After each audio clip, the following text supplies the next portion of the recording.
આપી એ પછી આપણે ઘણું બધું જાણ્યું કે ભાઈ એસઆઈપી સારી છે, મ્યુચ્યુઅલ ફંડ સારી છે. તો હવે કઈ કહી શકશો કે શા માટે એસઆઈપી એક બેસ્ટ ઇન્વેસ્ટમેન્ટ ઓપ્શન છે, જે પણ તમને ખબર હોય?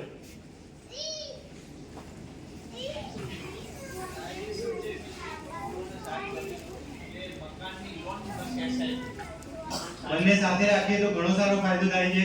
આ ગણતરીમાં જેમ સાહેબે જેમ કહ્યું ને 25 વર્ષની લોન કરવામાં આવે, સાથે સાહેબ તમારી લોન 20 વર્ષમાં પૂરી કરવી હોય ને એ પણ ગણતરી મારી જોડે છે કે 20 વર્ષની લોનની જગ્યાએ લોન 25 વર્ષની કરી નાખવાની, હપ્તો 16000 નો કરી નાખવાનો, 4000 વધે એની એસઆઈપી કરવાની. 20 વર્ષે એસઆઈપી ના જે પૈસા થયા હોય, લોનમાં જેટલું પેન્ડિંગ હોય ચૂકવી દેવાનું, છતાં તમારી જોડે 10 થી 15 લાખ વધે. કોઈ આવશે તો તમને ઓફિસે ડિટેલમાં સમજાવીશું એ લોનમાં કઈ રીતે થઈ શકે. ઓકે, બાકી એસઆઈપી શા માટે સારી છે? ચલો હું તમને બહુ જ ડિટેલમાં સમજાવી દઉં 10-15 મિનિટ. હાલના જમાનાનું એક મોડર્ન ઇન્વેસ્ટમેન્ટ કહેવાય છે, કેમ કે આની અંદર બધું જ આવી જાય છે. એસઆઈપી એક એવી વસ્તુ છે કે જેની અંદર બધી જ જાતના ઇન્વેસ્ટમેન્ટ આવી જાય છે. જોઈ લઈએ ફ્લેક્સિબલ ઇન્વેસ્ટમેન્ટ ઓપ્શન્સ. આની અંદર તમે જે જગ્યાએ ઇન્વેસ્ટમેન્ટ કરવા માંગો ને બધા જ ઇન્વેસ્ટમેન્ટ આની અંદર આવી જાય છે. બધા અત્યાર સુધી એવું સમજે છે કે એસઆઈપી એટલે સ્ટોક માર્કેટ, પણ એવું નથી. એસઆઈપી ની અંદર દરેક જાતના ઇન્વેસ્ટમેન્ટ આવે છે. તમે ગોલ્ડમાં એસઆઈપી કરાવી શકો છો દર મહિને. બેટા બેસી જા. તમે ગોલ્ડમાં દર મહિને એસઆઈપી કરાવી શકો છો. આપણે એકી સાથે ગોલ્ડ ના લેવું હોય તો દર મહિને ગોલ્ડ ખરીદી શકીએ છીએ. ઇક્વિટી માર્કેટમાં એસઆઈપી થઈ શકે છે, ડેટમાં થઈ શકે છે કે જેમાં ફિક્સ ડિપોઝિટ આપણને મળે. એ સિવાય કોઈ એવું કહે કે મારે કોર્પોરેટ બોન્ડમાં ઇન્વેસ્ટમેન્ટ કરવું છે તો કોર્પોરેટ બોન્ડમાં ઇન્વેસ્ટમેન્ટ થાય. એનો મતલબ એ કે આપણી જોડે બધા જ ઓપ્શન ખુલ્લા રહે છે. Depends on risk. આપણે કેટલું રિસ્ક લેવા માંગીએ છીએ. ધારો કે તમે ખૂબ હાઈ રિસ્ક લેવા માંગો છો તો પ્યોર ઇક્વિટીની ઘણી બધી સ્કીમ છે કે જેની અંદર વર્ષે 50% સુધીનું પણ રિટર્ન મળેલું છે. અને કોઈ એક વ્યક્તિ એવું કહે છે કે ના અમારે વધારે રિસ્ક નથી લેવું, અમે ફિક્સ રિટર્નમાં માનીએ છીએ, તો તમે એક દિવસથી લઈને 50 વર્ષ સુધીના અલગ અલગ ઓપ્શન્સ આની અંદર છે. અલગ અલગ સ્કીમ છે, ગોલ્ડ છે, એ જ રીતે અલગ અલગ થીમેટિક ઇન્વેસ્ટમેન્ટ પણ છે. કોઈ એવું કહે કે મને ઇન્ડિયાની ગ્રોથ સ્ટોરી પર વિશ્વાસ છે તો ઇન્ડિયન ગ્રોથ સ્ટોરીની સ્કીમ છે.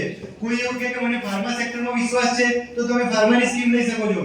કોઈ કન્સ્ટ્રક્ટરમાં કામ કરતા હોય, કન્સ્ટ્રક્શન કામમાં, અને એને એવું લાગતું હોય કે ના કન્સ્ટ્રક્શન સેક્ટરનો ગ્રોથ સારો છે તો તમે કન્સ્ટ્રક્શન ઇન્ફ્રાસ્ટ્રક્ચર જે પણ સ્કીમ આપણે ધારીએ લઈ શકીએ છીએ. એનો મતલબ આની અંદર બધા જ ઓપ્શન આપણને મળી રહે છે. પ્લસ રિસ્ક આપણે જેટલું ધારીએ એટલું લઈ શકીએ છીએ. ધારો કે કોઈના કરંટ એકાઉન્ટમાં 25-50 લાખ રૂપિયા પડ્યા છે કોઈ બિઝનેસમેનના ખાતામાં, ખબર છે કરંટ ખાતામાં કોઈ વ્યાજ નથી મળવાનું ને, તો એની જગ્યાએ તમે એક દિવસ માટે પણ મ્યુચ્યુઅલ ફંડમાં ઇન્વેસ્ટમેન્ટ કરી શકો છો વિધાઉટ રિસ્ક. એમાં કોઈ જ રિસ્ક નહીં, કોઈ માર્કેટમાં રોકાણ નહીં, ગવર્નમેન્ટની ટ્રેઝરી બિલમાં રોકાણ થાય. તો આ રીતના બધા જ ઓપ્શન છે. એટલા માટે જ અત્યારે એકદમ ગ્રોઈંગ ટ્રેન્ડમાં છે. કારણ કે જેમ નરેન્દ્ર મોદી સાહેબે કીધું, સાહેબે કહ્યું, સચિન, ધોની બધા કહી રહ્યા છે કે ભાઈ કેમ મ્યુચ્યુઅલ ફંડ એક બેસ્ટ ઇન્વેસ્ટમેન્ટ ઓપ્શન થઈ રહ્યું છે. એના પછી મોસ્ટ ટ્રાન્સપરન્ટ ઇન્વેસ્ટમેન્ટ છે. આપણે કોઈ પણ જગ્યાએ કોઈને પૈસા આપીએ તો જાણી શકીએ કે એને શું કર્યું. પણ આની અંદર તમે 1000 રૂપિયા પણ રોકો છો ને તો પણ તમને ખબર હોય કે તમારે 1000 રૂપિયા કઈ જગ્યાએ રોકાયા છે. એવરી ડે આપણે આપણું વેલ્યુએશન જોઈ શકીએ છીએ કે ભાઈ મેં 1000 રૂપિયા રોક્યા હતા તો એના આજે કેટલા થયા છે. તો એનો મતલબ એ કે મોસ્ટ ટ્રાન્સપરન્ટ છે, મોસ્ટ કંટ્રોલેબલ ઇન્વેસ્ટમેન્ટ છે. એમપી અને સેબી દ્વારા પરફેક્ટલી કંટ્રોલ કરવામાં આવે છે. આની અંદર મ્યુચ્યુઅલ ફંડ ની અંદર પૈસા રોકવાવાળા અલગ છે અને એને મેનેજ કરવાવાળા અલગ છે. જેમ કે તમે 10000 કે 20000 રૂપિયા મ્યુચ્યુઅલ ફંડ કંપનીને આપો છો તો એના દ્વારા એક કસ્ટડીયન રોકવામાં આવે છે. એ કસ્ટડીયન તમારા પૈસા મેનેજ કરે છે, પણ એનું ડિસિઝન કોણ લે છે? એનું ડિસિઝન જે તે મ્યુચ્યુઅલ ફંડ કંપની લે છે. એનો મતલબ જેની પાસે પૈસા છે એને રોકવાનો અધિકાર નથી, જેને રોકવાનો અધિકાર છે એની પાસે પૈસા નથી. એટલે એમાં ખોટું થવાનું કોઈ ઓપ્શન નથી રહેતો. Next, professional management. જેમ મેં કહ્યું એમ આની અંદર પરફેક્ટલી જે સાહેબે કહ્યું કે પ્રોફેશનલી લોકો દ્વારા મેનેજ કરવામાં આવે છે. ઘણા બધા લોકોને સ્ટોક માર્કેટમાં એકાઉન્ટ હશે, જાતે ટ્રેડ કરતા હશે, એમને ખબર છે કે માર્કેટ વધઘટ રહે છે. તો તમે જાતે ઇન્વેસ્ટ કરો છો ને તમારા વતી જો કોઈ એક્સપર્ટ ઇન્વેસ્ટ કરે છે તો આમાં બહુ બધો ફરક છે. કેમ કે તમે કોઈ પણ ઇન્વેસ્ટમેન્ટ કરો તો કયા કરો છો ટિપ્સ ઉપર કે કંપનીમાંથી ટિપ્સ આવી, કોઈ ફ્રેન્ડે કહ્યું, પણ જ્યારે કોઈ મ્યુચ્યુઅલ ફંડ કંપની કોઈ સ્કીમમાં ઇન્વેસ્ટમેન્ટ કરે છે ને ત્યારે એનું બધું જ ડિટેલ એનાલિસિસ કરે છે, જે તે કંપનીમાં વિઝિટ કરે છે. તમારી પાસે ધારો કે ચલો એસનના 1000 શેર છે, એસનના સીઈઓ ને મળવું છે, ઓપ્શન છે કોઈ? જઈ શકશો એની કંપનીમાં પણ એન્ટ્રી આપશે કે હું આ તો માલિક છું? આપણે શેર્સ લઈએ એટલે માલિક કહેવાય ને, કોઈ પણ કંપનીના શેર હોય તો આપણે માલિક કહેવાય. તો તમે એમાં એન્ટ્રી મારી શકશો કે હું માલિક છું અને આવા દે? નહીં આવા દે. પણ એની જગ્યાએ જો કોઈ મ્યુચ્યુઅલ ફંડ ઇન્ડસ્ટ્રીને કે મ્યુચ્યુઅલ ફંડ કંપનીને જો એસઆરમાં ઇન્વેસ્ટમેન્ટ કરવું હશે ને તો એ કંપનીવાળા એમને ત્યાં આવશે, તો આ જ્યારે કમિટી જે તે કંપનીમાં જશે ને ત્યારે ડિટેલ પ્રેઝન્ટેશન આપશે કે અમે આવું કામ કરીએ છીએ. આપણે શું જોઈએ છે? આટલો નફો થયો, આટલું વેચાણ થયું, ત્યાં કંપની એક્ચ્યુઅલમાં શું કરે તમને ખબર છે? આપણે એવું કોઈ એનાલિસિસ નથી કરતા જ્યારે ડાયરેક્ટ સ્ટોકમાં કરીએ છીએ. અને એના લીધે જ અત્યારે ગવર્નમેન્ટ પણ ફોકસ કરી રહી છે કે જનરલ પબ્લિકે જનરલી મ્યુચ્યુઅલ ફંડ દ્વારા ઇન્વેસ્ટ કરવું જોઈએ. નો ડાઉટ જે એક્સપર્ટ છે કરી શકે છે, જેને ખૂબ સારું માર્કેટનું નોલેજ છે, કંપનીનું નોલેજ છે અને ખબર છે આ કંપની વધે એવી છે, એના માટે શેર માર્કેટ બરાબર છે. પણ જેને નથી ખબર પડતી એના માટે મ્યુચ્યુઅલ ફંડ બેસ્ટ છે. તો આજે આપણે જોઈ લઈએ કે મ્યુચ્યુઅલ ફંડની હિસ્ટ્રી શું છે અથવા તો શેર માર્કેટની હિસ્ટ્રી શું છે. આમાંથી કેટલા લોકો ડીમેટ એકાઉન્ટ છે? ખૂબ સરસ. કેટલા લોકો 10 વર્ષથી ટ્રેડિંગ કરે છે? 10 વર્ષથી? બસ એક બે જણા. ઓકે, 5 વર્ષથી? ઘણા બધા છે. ઓકે, તો જે લોકો 5-7 વર્ષ કે 10 વર્ષથી ટ્રેડ કરે છે એમને ખબર છે કે માર્કેટ હંમેશા એક જ ડાયરેક્શનમાં નથી વધતું, બરાબર ને? માર્કેટ હંમેશા ફ્લક્ચ્યુએટિંગ હોય છે. આપણે 10-15 વર્ષ નહીં, છેલ્લા 40 વર્ષની હિસ્ટ્રી જોઈ લઈએ. એક પોઈન્ટ લઈ ગયો. મ્યુચ્યુઅલ ફંડની અંદર બધાને ખબર છે એક જ રિસ્ક છે, કયું? Market risk. તો આપણે હવે માર્કેટ રિસ્ક વિશે જોઈ લઈએ, બરાબર?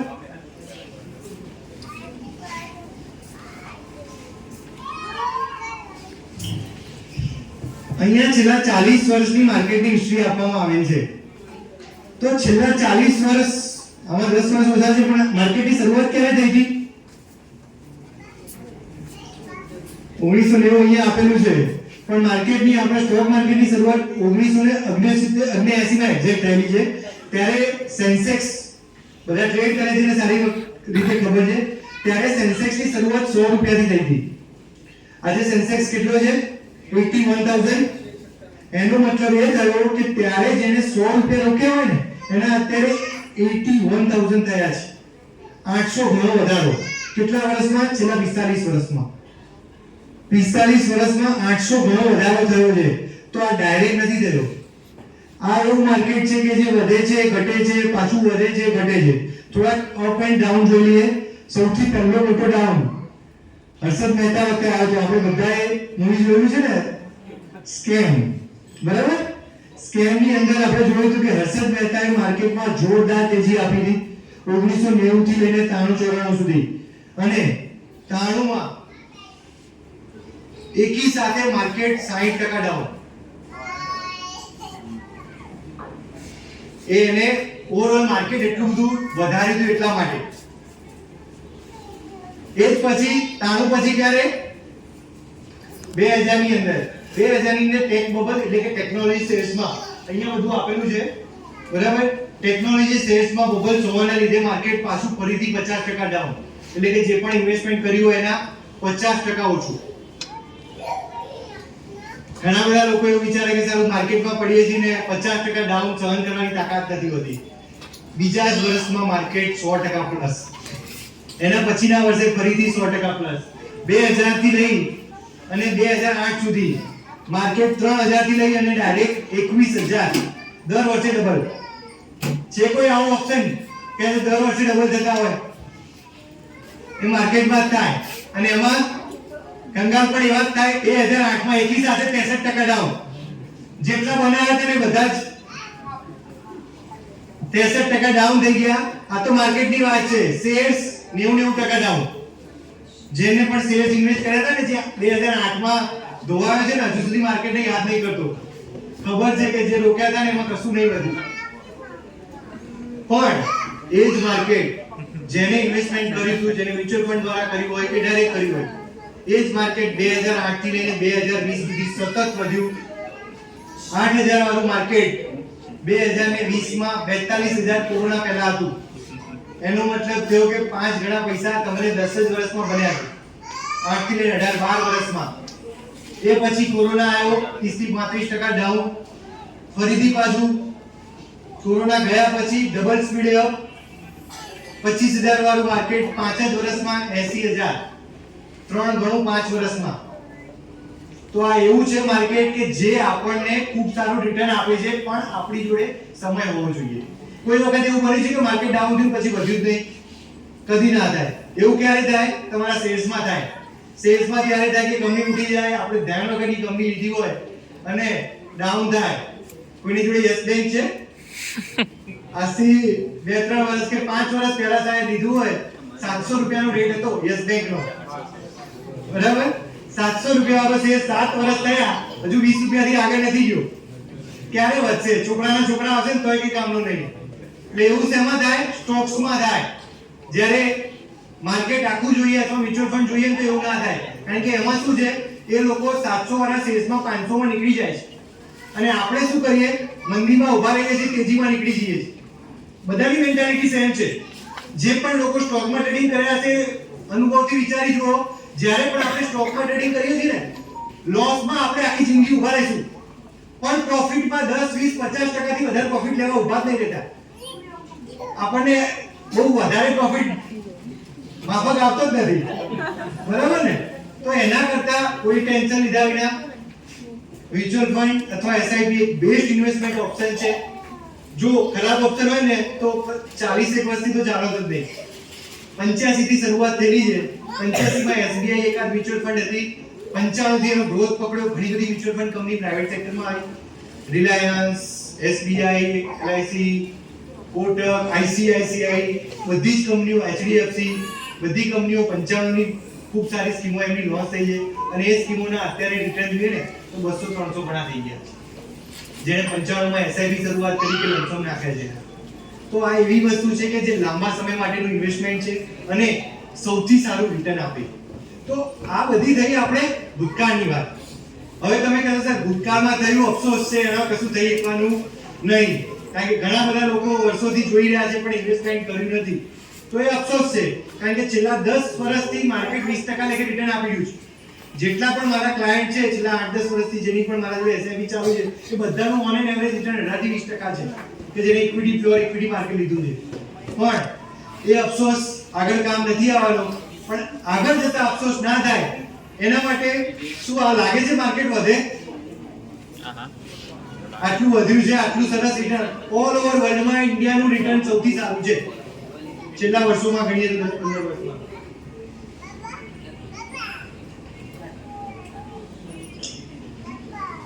મોદી સાહેબને તો ઓળખો છો ને બધા? આપણા પ્રાઇમ મિનિસ્ટર નરેન્દ્ર મોદી સાહેબે 2023 ના એમના જે 15મી ઓગસ્ટનો જે કાર્યક્રમ હોય ને એના લેક્ચરમાં કહ્યું હતું કે આવનારા 25 વર્ષ ઇન્ડિયા માટે અમૃતકાળ છે. અમૃતકાળ એટલે જ્યારે કોઈ વ્યક્તિ, વસ્તુ કે કંપનીનો સારામાં સારો સમય ચાલતો હોય ને તો એને કહેવાય અમૃતકાળ. એકલા મોદી સાહેબ નહીં, ઘણા બધા ઇન્ડસ્ટ્રીયલિસ્ટ કહી રહ્યા છે કે આવનારો સમય ઇન્ડિયા માટે બેસ્ટ છે. તો એનું શું કારણ છે? કયા કારણે ઇન્ડિયા બેસ્ટ ગણી શકાય? એના બહુ જ બધા કારણો છે. પણ બધા કારણ જો સમજાવવા જઈશ ને તો 10 વાગી જશે, બરાબર? એટલે આપણે જેને એક મેઇન કારણ સમજી લઈએ, પોપ્યુલેશન એટલે કે આપણે બધા. એનું સૌથી મોટું કારણ હોય ને આવનારા સમયમાં ઇન્ડિયાનો ગ્રોથ થવાનો તો આપણું પોપ્યુલેશન. ઇન્ડિયાનું પોપ્યુલેશન વર્લ્ડમાં સૌથી ઓછી એજ વાળું પોપ્યુલેશન છે. આપણે વર્લ્ડમાં સૌથી યંગ છીએ અને એનો સૌથી વધારે બેનિફિટ આપણને થઈ રહ્યો છે. આજથી વર્ષો પહેલા જે મારી એજના છે એ બધાને કારણ આવતું હતું કે વસ્તી વધારો એક સમસ્યા. હે અત્યારે જો લખવાનું થાય ને તો વસ્તી વધારો એક આશીર્વાદ છે. ત્યારે આપણે સમસ્યા કરતા હતા પણ એ જ વસ્તી વધારો આજે એક આશીર્વાદ છે. એનું કારણ છે કે એના લીધે જ આટલા બધા લોકો કમાઈ રહ્યા છે, આટલું સારું ઇન્વેસ્ટમેન્ટ થઈ રહ્યું છે. આજે આપણે બિંદાસ ખર્ચો કરીએ છીએ. આજની જનરેશન ભવિષ્યનું વધારે વિચારતી નથી. આપણે બિંદાસ આપણું વિચારીએ છીએ, બિંદાસ ખર્ચા કરીએ છીએ અને એના લીધે જ ઓલ ઓવર બધાના ધંધા ચાલે છે, બધી કંપનીઓ ચાલે છે એટલે તમને પગાર મળે છે. આજે આપણે સારામાં સારી હોટલમાં જમવા જઈએ છીએ, સારામાં સારા કપડાં પહેરીએ છીએ, શૂઝ પહેરીએ છીએ, સારામાં સારી જગ્યાએ ફરવા જઈએ છીએ. કેમ કે આપણે પાછળની પેઢી માટેનું વધારે વિચારતા નથી. આપણે હંમેશા આજની લાઈફને જીવી લેવા માંગીએ છીએ અને આના લીધે જ ઇન્ડિયાનો ખૂબ સારો ગ્રોથ થઈ રહ્યો છે.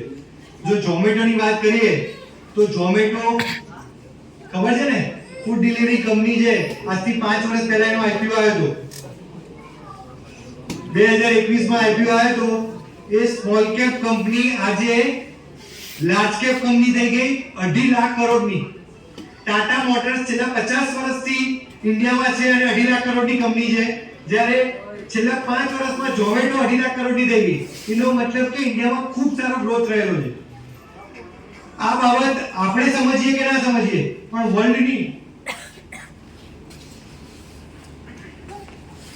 વર્લ્ડની જે ટોપ બેસ્ટ કંપનીઓ છે ને એ ખૂબ સારી રીતે સમજે છે કે જે એમને ગ્રોથ કરવો હોય ને તો ઇન્ડિયાથી સારો કોઈ ઓપ્શન નથી. સૌથી પહેલી વાત કરીએ એમેઝોનની. એમેઝોન ક્યાંની કંપની છે? અમેરિકાની કંપની છે ને. એમેઝોન અમેરિકાની કંપની છે, છતાં પણ એને પોતાનું સૌથી મોટું કોર્પોરેટ હાઉસ ઇન્ડિયામાં બનાવ્યું છે, બેંગ્લોરની નજીક હૈદરાબાદમાં. કેમ? 11 લાખ સ્ક્વેર ફીટમાં એનું કોર્પોરેટ હાઉસ છે. આપણું અડધું કડી આવી જાય. આવડું મોટું કોર્પોરેટ હાઉસ અમેરિકામાં નહીં અને ઇન્ડિયામાં. કેમ કે એને ખબર છે કે ઇન્ડિયામાં સૌથી વધારે પબ્લિક છે અને એની જોડેથી જ મને બિઝનેસ પડવાનો છે. એ કઈ ત્યાંથી લઈને નહીં આવ્યો. આપણા જ વેપારીની પ્રોડક્ટ આપણે જ ખરીદીએ છીએ. હે ને? આપણામાંથી ઘણા બધાની એમેઝોન પર લિસ્ટિંગ હશે, જે પ્રોડક્ટ હશે તો એ જ પ્રોડક્ટ આપણે ખરીદીએ છીએ. તો એને એટલા માટે જ ઇન્ડિયામાં ઇન્વેસ્ટમેન્ટ કર્યું છે કે એને ખબર છે કે આવનારો સમય ઇન્ડિયા માટે છે. એ જ રીતે સેમસંગે પોતાની બધી સ્માર્ટ વોચ ઇન્ડિયામાં બનાવવાનું ચાલુ કર્યું છે અને ઓલ ઓવર વર્લ્ડમાં એક્સપોર્ટ કરે છે. એ પછી આપણા સૌનો ફેવરિટ સ્ટેટસ સિમ્બોલ આઈફોન. બરાબર? આઈફોન ઇન્ડિયામાં બનવાના શરૂ થઈ ગયા છે, કારણ કે એને ખબર છે કે સૌથી વધારે આપણે જ ખરીદીએ છીએ અને ઓલ ઓવર બધી જગ્યાએ પણ એક્સપોર્ટ પણ કરે છે. એ પછી આપણા બધાના favourite 3 social media platform WhatsApp, Insta અને Facebook વર્લ્ડમાં સૌથી વધારે બિઝનેસ ઇન્ડિયામાંથી કરે. કેમ કે આપણે બધા ફ્રી છીએ, નવરા છીએ. બરાબર ને? આપણે બધા દિવસના 2-3 કલાક રીલ્સ ના જોઈએ તો ચેન પડતું નથી અને એના લીધે જ આ 3 પ્લેટફોર્મના માલિક મેટાને ઇન્ડિયામાંથી વર્લ્ડમાંથી સૌથી વધારે બેનિફિટ મળે છે. તો આ બધા લોકો સારી રીતે સમજે છે કે જો એમને વિકાસ કરવો હોય ને તો ઇન્ડિયા એક બેસ્ટ ઓપ્શન છે. છેલ્લા થોડાક સમયમાં જોશો તો આ બધી જ કંપનીના શેર ડાઉન છે. કેમ? કારણ કે બધાને ડર છે કે ટ્રમ્પે ટેરિફ નાખી, જો મોદી સાહેબ ટેરિફ નાખશે તો એમનું હાઈ બનશે. કારણ કે બધી કંપનીઓ અહીંયા જ ચાલે છે. બરાબર? તો એના લીધે તમે જોશો તો મોટા ભાગની કંપનીઓ થોડાક વખતથી ડાઉન છે, કારણ કે એમનું સૌથી મોટું માર્કેટ ઇન્ડિયા છે. તો જો એ બધા સમજે છે કે આવનારો સમય ઇન્ડિયાનો છે તો આપણે બધા પણ એવું એક્સપેક્ટ કરી શકીએ કે આવનારો સમય ઇન્ડિયા માટે બેસ્ટ. એના લીધે સાહેબ તમે હાલ સમજો કે ના સમજો, પણ આવનારા 10-15 વર્ષ પછી તમને ખૂબ અફસોસ થઈ શકશે. સાહેબ તમારી વાત કરું તો હું મારા પપ્પાને કહી શકું છું કે પપ્પા તમે આજથી 25 વર્ષ પહેલા ખાલી 2000 ની એસઆઈપી કરાવી હોત ને તો 1 કરોડ રૂપિયા થઈ ગયા હોત. પણ તમે તમારા છોકરાને નહીં કહી શકો કે પપ્પા તમે 5000 કે 10000 ની એસઆઈપી કરાવી હોત ને આપણે કરોડપતિ હોત. કારણ કે મારા પપ્પાને નથી ખબર કે એસઆઈપી કે મ્યુચ્યુઅલ ફંડમાં ઇન્વેસ્ટમેન્ટ થાય છે. પણ તમને હું અત્યારે બરાડા પાડીને કહી રહ્યો છું કે એસઆઈપી કે મ્યુચ્યુઅલ ફંડમાં ઇન્વેસ્ટમેન્ટ કરવું જોઈએ, ખૂબ સારી વસ્તુ છે. ને હમણાં કોલ્ડપ્લે કોન્સર્ટ થઈ ગયો છે, કોઈને યાદ? અમદાવાદમાં માત્ર 2 દિવસનો કોન્સર્ટ હતો. એના આયોજકની ટિકિટની આવક કેટલી થઈ ખબર છે? 240 કરોડ. ઓન એન એવરેજ એક ટિકિટ 10,000 રૂપિયાની થઈ. લાખ રૂપિયાની પણ ટિકિટ હતી ને 1000 રૂપિયાની પણ ટિકિટ હતી. તો 10,000 રૂપિયાની એક ટિકિટ લેકે 240 કરોડનો એના આયોજકે નફો થયો. કઈ હતું એમાં પેશન્ટ? પણ છતાં પણ ચાલી એનું કારણ એ છે કે આપણી પાસે ખૂબ પૈસો છે, આપણે બિંદાસ વાપરીએ છીએ. ઓલ ઓવર ઇન્ડિયામાંથી ઘણા બધા લોકો જોવા આવ્યા હતા. એના લીધે ખાલી એની આવક નથી થઈ, એ સિવાય એ દિવસે હોટલમાં 2-3 દિવસ રોકાયા, આજુબાજુના અમદાવાદના વિઝિટિંગ પ્લેસમાં ફર્યા, એ સિવાય રિક્ષામાં ગયા, નાસ્તો કર્યો, હોટલ્સમાં રેસ્ટોરન્ટમાં જમવાનું કર્યું. અને એના લીધે માત્ર 2 દિવસમાં અમદાવાદની અંદર 500 કરોડનું ટર્નઓવર થઈ. એનો બેનિફિટ આપણે બધાને ક્યાંક ને ક્યાંક થયો હશે. કોઈ કંપનીમાં કામ કરે છે, કંપની ત્યાં સપ્લાય કરે છે, કોઈ રેસ્ટોરન્ટ ચેઇનમાં છે કે કોઈ કંપની પ્રોડક્ટ્સ બનાવે છે, તો એ બધાનો ફાયદો આપણને થયો છે. જે લોકોને બિઝનેસમેન છે એમના બિઝનેસમાં ક્યાંક ને ક્યાંક ફાયદો થયો. કોઈ રિક્ષાવાળાને ભાડું મળ્યું છે તો તમારે ત્યાંથી કોઈ જગ્યાએથી ખરીદી કરી છે. તો એનો મતલબ એ થયો કે આ બધું જ ચાલી રહ્યું છે. કેમ? કારણ કે આપણી પાસે પબ્લિક છે ને આ પબ્લિક બિંદાસ ખર્ચો કરી રહી છે. હવે આટલું સમજાયા પછી અમુક લોકો વિચારશે કે ધવલભાઈ એસઆઈપી કરવાની છે પણ થોડોક સમય રહી જઈએ, એકાદ વર્ષ પછી આપણે કરીએ. તો ધારો કે કોઈ વ્યક્તિ, નોર્મલ એક્ઝામ્પલ છે, આજે એસઆઈપી શરૂ કરે છે, માત્ર 10,000 ની એસઆઈપી અને 25 વર્ષની એજ હોય એની, આપણે 60 વર્ષે રિટાયર થઈ જવું છે. એનાથી વહેલા થવું છે પણ આપણે 60 વર્ષનું એક્ઝામ્પલ લઈ લઈએ. તો જો 60 વર્ષે રિટાયર થવું હોય તો કેટલી રકમ બની શકે? 42 લાખની. 25 વર્ષ 35 વર્ષ સુધીની એસઆઈપી છે, 10,000 ની એસઆઈપી, 35 વર્ષ 42 લાખનું રોકાણ થાય છે. એ રોકાણ થાય છે 5 કરોડ રૂપિયા ને 50 લાખ. બરાબર? હવે કોઈ એક વ્યક્તિ એવો છે જે અમારા દ્વારા એસઆઈપી સેમિનાર પત્યા પછી કોલ કરશે ને કે ધોરી થોડોક સમય લઈ જાવ ને પછી આપણે એસઆઈપી સ્ટાર્ટ કરીએ. તો આ એક વ્યક્તિ 10,000 ની એસઆઈપી ખાલી 1 વર્ષ લેટ કરે છે. કેટલું રોકાણ ઓછું થાય? કેટલું ઓછું રોકાણ થાય? 1 વર્ષ આપણે લેટ કરીએ તો 10,000 ની એસઆઈપી 1 વર્ષ લેટ કરીએ તો કેટલું રોકાણ ઓછું થાય? 1,20,000 રૂપિયા ઓછા થાય. મને કેટલા મળતા હતા જો 25 વર્ષે કર્યું હોત તો? 5 કરોડ ને 51 લાખ રૂપિયા, 52 લાખ રૂપિયા. કેટલા ઓછા થાય? 1,20,000 રૂપિયા મેં ઓછા કર્યા છે. કેટલા ઓછા થઈ શકે? કોઈ આઈડિયા? હા?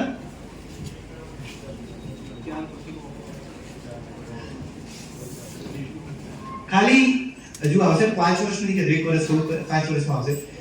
ખાલી એક જ વર્ષ હું લેટ કરું છું, 1 જ લાખ રૂપિયા ઓછા કરું છું. 1 લાખ રૂપિયા મને કેટલામાં પડે છે ખબર? 1,20,000 61 લાખમાં. મારું 1 વર્ષ લેટ કરેલું મને 61 લાખ રૂપિયા ઓછા આપે. હજુ ઘણા વ્યક્તિ વિચારવા રહેશે ને બીજા 4 વર્ષ જાય એટલે કે 30 વર્ષની એજ થઈ જાય. 5 વર્ષ બીજા ઓછા એટલે 6 લાખ રૂપિયા ઓછા થઈ જાય. એ 6 લાખની જગ્યાએ મારું જે પર્પસ થાય છે ને એ 3 કરોડ ને 8 લાખ એટલે કે 2 કરોડ ને 44 લાખ રૂપિયા ઓછા થયા. જ્યારે મારું ઇન્વેસ્ટમેન્ટ કેટલું ઓછું થયું છે? ખાલી 6 લાખ રૂપિયા. મેં 6 લાખ રૂપિયા ઓછા ઇન્વેસ્ટ કર્યા પણ મને લોસ કેટલો જાય છે? 2 કરોડ ને 44 લાખનો. એટલા માટે જ જેટલું આપણે બને ને એટલું અર્લી સ્ટાર્ટ કરીએ ને એટલું જ આપણે ઇન્વેસ્ટમેન્ટ ઓછું કરવાનું થાય. તમે ભૂલી જાઓ કે મારે 5 કરોડ ભેગા કરવા છે. આજે મારી તાકાત 10,000 ની જગ્યાએ 5,000 ની એસઆઈપી કરવાની છે. તો 5,000 ની એસઆઈપી કરશું તો 2.5 કરોડ આપવા માટે ઓછા નથી કડીના લેવલના એમ્પ્લોયી માટે કે પબ્લિક માટે. બરાબર ને? 1-2 કરોડ 2.5 કરોડ આપવા માટે ઓછા નથી. 5,000 2,000 જેટલાની પણ એસઆઈપી હોય. પણ જેટલું અર્લી સ્ટાર્ટ કરશો ને એ જ રકમ ભેગી થશે. બાકી જેટલું લેટ કરશો એમાં ઘણો બધો લોસ છે. વન બાય વન સમજાવતું નથી પણ 24 લાખ રૂપિયાનું ઇન્વેસ્ટમેન્ટ થાય ને પછી જો લેટ કરીએ તો ખાલી 92 લાખ રૂપિયા થાય છે. ખાલી મારું ઇન્વેસ્ટમેન્ટ જોઈએ તો 10 ને 20 લાખ રૂપિયા ઓછું થયું પણ રિટર્ન કશું નથી રહેતું. એનો મતલબ એ થયો કે જેટલું લાંબો સમય માટે જેટલું અર્લી ઇન્વેસ્ટમેન્ટ સ્ટાર્ટ કરીએ ને એટલો જ વધારે ફાયદો છે. આ તો ગણતરી મેં કરી ખાલી 12% લેખે. છેલ્લા 10-15 વર્ષથી બધાને ખબર છે કે માર્કેટ સારું રિટર્ન આપી રહ્યું છે. જો આ ગણતરી હું 15 કે 18% લેખે કરું ને તો જોરદાર ગણતરી બેસે છે. પણ એ જ્યારે કરીએ ત્યારે અનુભવ થાય. જેને છેલ્લા 10-15 વર્ષથી કરી હશે એને ખબર છે કે કેટલા સારા રિટર્ન બન્યા છે. બરાબર? ભવિષ્યની કોઈને ગેરંટી નથી પણ આપણને લાગે છે કે આવનારો સમય સારો હશે. 10-15 વર્ષ ગયા પછી આપણે કશું નહીં કરી શકીએ કે જાઓ ચલો ધવલભાઈ આપણે પાછા જઈએ અને બીજા 10 વર્ષ પહેલા આપણે 5,000 ની એસઆઈપી કરી હતી હવે એને 10 કરી દેવી છે. થશે? થઈ જાય ને? અત્યારે ધારો કે કોઈને હું કહું કે ભાઈ 5,000 ની એસઆઈપી કરો કે 15,000 ની એસઆઈપી કરો તો એમ કહેશે કે ધવલભાઈ અત્યારે 5 ની કરીએ ભલે કેપેસિટી 15 ની છે 10 વર્ષનો ટેસ્ટિંગ કર્યા પછી એ સમય પાછો નહીં આવે.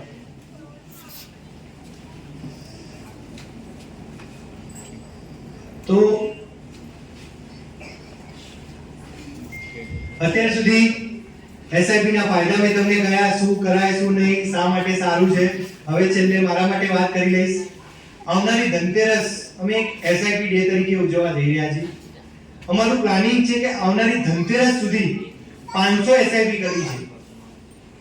કેટલી? 500 SIP. એક વ્યક્તિ ગમે તેટલી SIP કરાવી શકે છે. એક વ્યક્તિ અલગ અલગ જેટલી પણ સ્કીમમાં ઇન્વેસ્ટમેન્ટ કરે એટલી SIP છે.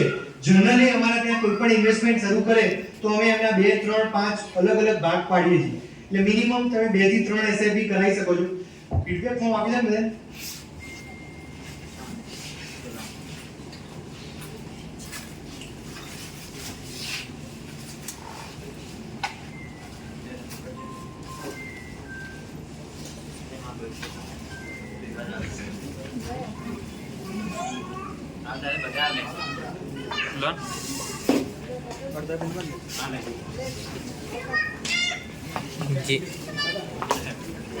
જનરલી આપણે જેટલી પણ SIP કરવી હોય કરી શકીએ છીએ, પણ અમારા દ્વારા એવો આશય રહે છે કે તમે જે પણ ઇન્વેસ્ટમેન્ટ કરો એને અલગ અલગ જગ્યાએ વેચીએ, જેથી તમને પણ એનો બેનિફિટ થાય અને તમારી જેવી રિસ્ક એબિલિટી હશે ને એ પ્રમાણે ઇન્વેસ્ટમેન્ટ થાય છે. તમે એમ કહેશો કે મારે 1 મહિના માટે રોકાણ કરવું છે તો અલગ સ્કીમ છે, 1 વર્ષ માટે કરવું છે તો અલગ સ્કીમ છે, 5 વર્ષ 10 વર્ષ અને છોકરાઓના એજ્યુકેશન માટે કરવું હોય તો પણ અલગ સ્કીમ છે. આજે આ સેમિનારમાં વાઈફ અને છોકરાઓને સાથે લાવવાનું કારણ એ છે કે જનરલી આપણે આપણા બાળક પ્રત્યે બહુ સેન્સિટિવ હોઈએ છીએ. આપણે ઈચ્છીએ છીએ કે આપણો બાળક સારામાં સારી જગ્યાએ ભણે અને સારામાં સારું એજ્યુકેશન મેળવે. દરેકના વાલીની ઈચ્છા હોય છે ને કે આપણો બાળક સારી જગ્યાએ ભણે. સાહેબ, ભવિષ્ય એવું આવી શકે છે, ભવિષ્ય એવું આવી શકે છે કે આવનારા 10 વર્ષ પછી તમારું બાળક મેડિકલમાં કે MBA માં એડમિશન લેવા માટે કેપેબલ હશે, પણ તમે જો કેપેબલ નહીં હોય ને તો તમને ખૂબ અફસોસ થશે કે મારું બાળક આટલું હોશિયાર છે પણ હું એના માટે ફીસ પે નથી કરી શકતો. તો એવો અફસોસ ના થાય એટલા માટે અત્યારથી તમારે એ બાબતનું વિચારીને થોડું ઘણું બાળકના ઇન્વેસ્ટમેન્ટનું પ્લાનિંગ કરવાનું છે. તો મેં જે તમને ગૂગલ ફોર્મ આપ્યું છે, જે ફિઝિકલ ફોર્મ આપ્યું છે, એની અંદર તમે જો તમારા બાળક માટે કોઈ SIP કરવા માંગતા હોય તો એ અમાઉન્ટ લખવાની છે કે હું મારા બાળક માટે આટલી SIP કરવા માંગુ છું. સાથે સાથે આપણું રિટાયરમેન્ટ પણ એટલું જ જરૂરી છે. તો જો તમે તમારા રિટાયરમેન્ટ માટે 1000 2000 5000 જે પણ તમારી કેપેબિલિટી હોય એ પ્રમાણે જો કોઈ ઇન્વેસ્ટમેન્ટ કરવા માંગતા હોય તો એ તમે લખશો. ના કરવા માંગતા તો કોઈ વાંધો નહીં. એના પછીનો ઓપ્શન છે ગોલ્ડ SIP. સાહેબ, તમને વધારે નહીં ખબર હોય, SIP માં આપણે ડિજિટલ ગોલ્ડ લઈ શકીએ છીએ. જનરલી ધનતેરસે આપણે શું કરીએ છીએ? ગોલ્ડ કે સિલ્વર લઈએ છીએ. તો એની જગ્યાએ તમે તમારા એકાઉન્ટમાં ડિજિટલ ગોલ્ડ લઈ શકો છો અને એના ઘણા બધા ફાયદા છે. તમે ધનતેરસે જે ગોલ્ડ લો છો એને સાચવવું પડે છે. આની અંદર ડિજિટલ ગોલ્ડને સાચવવાની કોઈ ટેન્શન નથી. બીજું, આજે જે ગોલ્ડ લઈએ છીએ 5 વર્ષ પછી કોઈ કામ આવતું નથી, બરાબર? તો આની અંદર તમને જે ગોલ્ડ લેશો ડિજિટલમાં હોય છે. 5 વર્ષ પછી તમે જે ડિઝાઇનમાં બનાવવું હોય એ ડિઝાઇનમાં બનાવી શકશો. તો આ બધા જ બેનિફિટ આપણને ડિજિટલ ગોલ્ડ લેવાથી થાય છે. એટલે જો ગોલ્ડની SIP કરવાથી મને કોઈ જ બેનિફિટ નથી, છતાં પણ હું મારા ક્લાયન્ટમાં 20% ગોલ્ડની SIP કરાવું છું, કારણ કે તમને તમારા પોર્ટફોલિયોમાં ડાયવર્સિફિકેશન મળી રહે. બરાબર? તો એ રિલેટેડ તમે જે પણ તમારી કન્ટેન્ટ આપી લખી શકો છો. આજના સેમિનારનો રિવ્યુ આપી શકો છો. અને લાસ્ટ સ્લાઇડ છે, હવે પટોળા કે ઉતાવળ ના કરશો. લાસ્ટ સ્લાઇડ છે. એટ ધ એન્ડ અહીંયા QR કોડ આપવામાં આવ્યો છે. તો એ QR કોડમાં અમારું તમે ગૂગલમાં જનરલી રિવ્યુ આપતા હોઈએ છીએ. આપણે કોઈ પણ દુકાનમાં કે કોઈ જગ્યાએ ખરીદી કરીએ ને ત્યારે દુકાનદાર આપણને કહે છે કે સાહેબ અમારો ગૂગલ રિવ્યુ આપી દો ને. તો જે પણ લોકોને આજનો આ સેમિનાર સારો લાગ્યો હોય, લેક્ચર સારું લાગ્યું હોય અને એ રિલેટેડ કોઈ રિવ્યુ આપવા માંગતા હોય તો આ QR કોડ સ્કેન કરશો એટલે તમને તમારો રિવ્યુ આપવા માટેનો ઓપ્શન આવશે. 5 સ્ટાર 3 સ્ટાર 4 સ્ટાર જે પણ આપવો હોય તમે આપી શકશો. સાથે કંઈ લખવું હોય તો લખી શકશો. એ QR કોડ છે. એટ ધ એન્ડ કોઈ ક્વેશ્ચન હોય તો પૂછી લો. Mutual fund industry related, financial industry related સાહેબને સાહેબ તમે કંઈ નહીં પૂછી શકો, પણ મને તમે જે પૂછવું હોય પૂછી શકશો.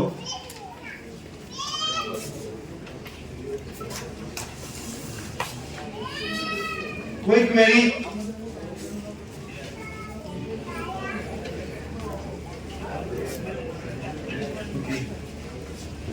ગોલ્ડની અંદર છે ને આપણે દર મહિને જે રીતે એમાઉન્ટ કપાવી હોય તો એમાઉન્ટ કપાવી શકાય. ગોલ્ડની અંદર આપણને એસઆઈપી ના બે ઓપ્શન મળે છે. અમુક લોકો એવું કહે છે કે મારે ગોલ્ડ છે ને ક્વોન્ટિટીમાં ખરીદવું છે, જેમ કે 0.50 ગ્રામ અથવા તો 1 ગ્રામ. અત્યારે 1 ગ્રામ ગોલ્ડની એમાઉન્ટ એપ્રોક્સિમેટ 10,000 જેવી થાય, 1 લાખનો ભાવ ગણીએ તો તમે દર મહિને 1 ગ્રામ ગોલ્ડ લઈ શકો છો. તમારે એક વર્ષ થાય એટલે 12 ગ્રામ ગોલ્ડ ત્યારે તમારું ગોલ્ડ ભેગું થાય, એ વેચી તમે માર્કેટમાંથી ડાયરેક્ટ ગોલ્ડ લઈ શકો. એટલે એવો ઓપ્શન ગોલ્ડમાં થઈ શકે. પણ જો કોઈ વ્યક્તિ એવું કે મારે ગ્રામમાં નથી લેવું, દર મહિને 5,000 કે 10,000 ફિક્સ નાખવા છે, તો પણ તમે ગોલ્ડમાં નાખી શકો છો.